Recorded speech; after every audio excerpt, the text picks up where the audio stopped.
जय सिया राम। मैं आचार्य राजेश श्री राम जन्मभूमि अयोध्या से प्रिय दर्शकों प्रस्तुत हूँ आप सबके समक्ष भगवान सूर्य नारायण के राशि परिवर्तन राशिफल को लेकर के। सूर्य भगवान 15 जुलाई की मध्य रात्रि में, क्षमा करिएगा 15 जून की मध्य रात्रि में अपनी वर्तमान वृषभ राशि को छोड़ करके अपने मित्र बुध देव की मिथुन राशि पर गोचर कर जाएंगे, जहां पर वो 16 जुलाई की प्रातः तक विराजमान रहेंगे।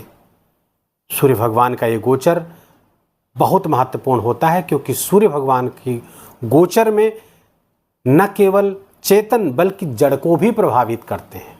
सभी ग्रह प्रभावित करते हैं गोचर में, जिसमें से सूर्य, शनि, गुरु, मंगल आदि बहुत प्रमुखता से प्रभावित करते हैं। उसमें भी सूर्य सर्वाधिक प्रभावित करने वाला ग्रह है। सूर्य कौन है? सूर्य हमारे आत्मविश्वास के कारक हैं, आत्मा के कारक हैं, उत्तम स्वास्थ्य के कारक हैं, उच्च पद प्रतिष्ठा, उच्च सरकारी नौकरी, उच्च सरकारी सफलता, पिता आदि के कारक हैं सूर्यदेव। यदि ये कुंडली में उच्च के हुए, अच्छे प्रभाव देने वाले हुए, तो फिर ये सूर्य हमें जहाँ एक तरफ उत्तम स्वास्थ्य देते हैं, किसी भी बीमारी से जल्दी से उबार लेते हैं, तो वहीं जीवन में सफलता की भरमार कर देते हैं, उच्च पद प्रतिष्ठा दे देते हैं, उच्च सरकारी नौकरी, यहाँ तक कि IAS PCS भी बना देते हैं। लेकिन वही सूर्य यदि कुंडली में नीच का हो जाए या फिर पाप पीड़ित हो जाए, दो स्थानों में बैठ जाए, तो फिर क्या होता है? हमारा जीवन दर दर की ठोकरें खाने वाला हो जाता है। हमें पग पग पर असफलता का सामना करना पड़ता है, हमें जगह जगह अपमान का भय रहता है। तो सूर्यदेव इतनी समग्रता से हमारे जीवन को प्रभावित करते हैं। मीन राशि के जातकों के लिए सूर्य का यह गोचर क्या प्रभाव लेकर के आया है, आइए इसको समझते हैं। ये वीडियो आपके चंद्र राशि पर आधारित है। यदि आपके लग्न कुंडली में सूर्य चंद्रमा 12 नंबर की राशि पर बैठे हुए हैं, कहीं भी बैठे हों 12 नंबर की राशि पर बैठे हैं, तो आपकी मीन राशि हुई। लेकिन यदि आपको अपनी चंद्र राशि नहीं पता है, तो अपने प्रचलित नाम के आधार पर भी इस वीडियो को देख करके लाभ उठा सकते हैं। मीन राशि के जातकों के लिए सूर्य 6ठे स्थान के स्वामी होकर के चतुर्थ स्थान पर गोचर कर रहे हैं। 6ठा स्थान क्या है? रोग है, ऋण है, शत्रु है, सर्विसेज है। इसके कारक सुख स्थान पर गोचर करेंगे।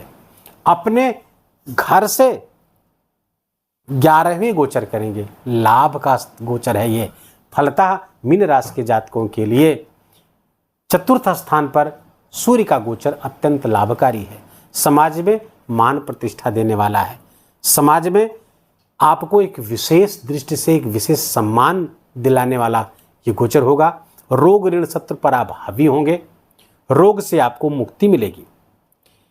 और साथ ही साथ चूंकि चतुर्थ स्थान पर सूर्य का गोचर दिग्बल से हीन होता है, दसम स्थान पर दिग्बल प्राप्त करते हैं, यहां पर दिग्बल से हीन है। लेकिन अच्छी बात यह है कि अपने मित्र के राशि पर हैं, तो यहां पर शुभ अवस्था में प्राप्त होते हुए देखे जाते हैं।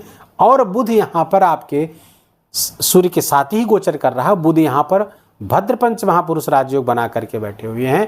फलतः आपको चतुर्थ का सर्वोत्तम फल देंगे सूर्य और बुध मिलकर के।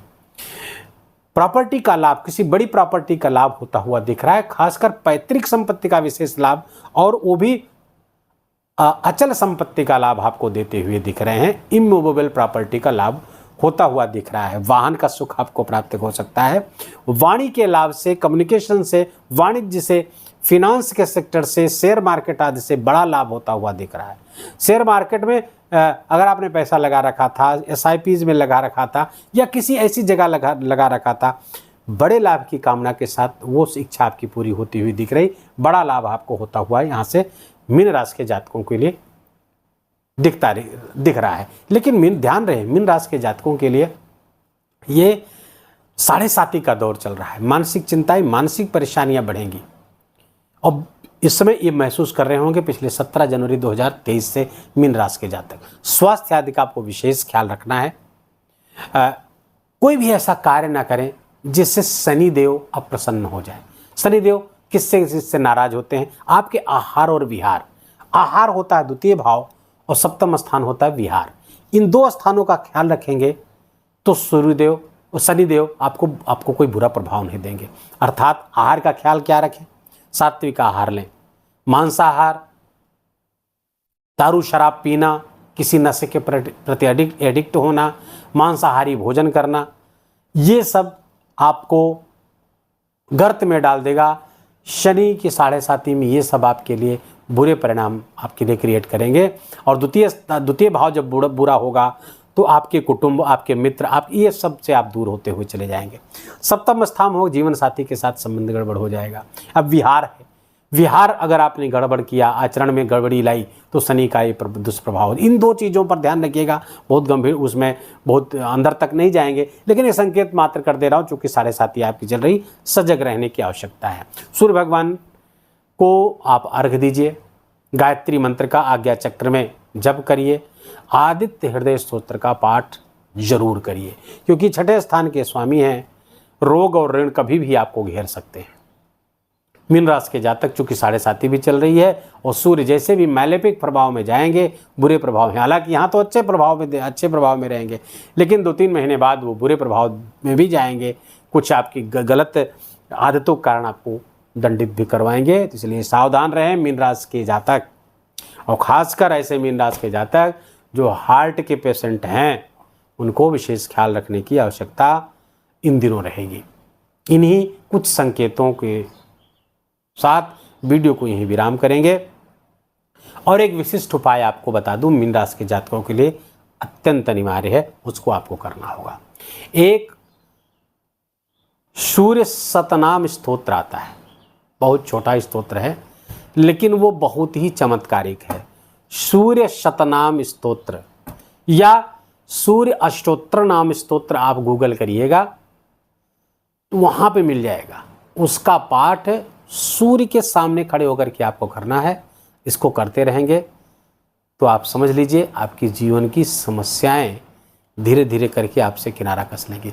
बस इतना करने की आवश्यकता है। वीडियो को यहीं विराम देंगे।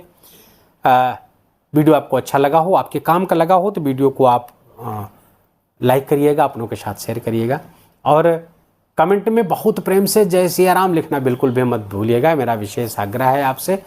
चैनल पर नए हैं तो इसको सब्सक्राइब कर लीजिए, बेल आइकन की घंटी दबा लीजिए।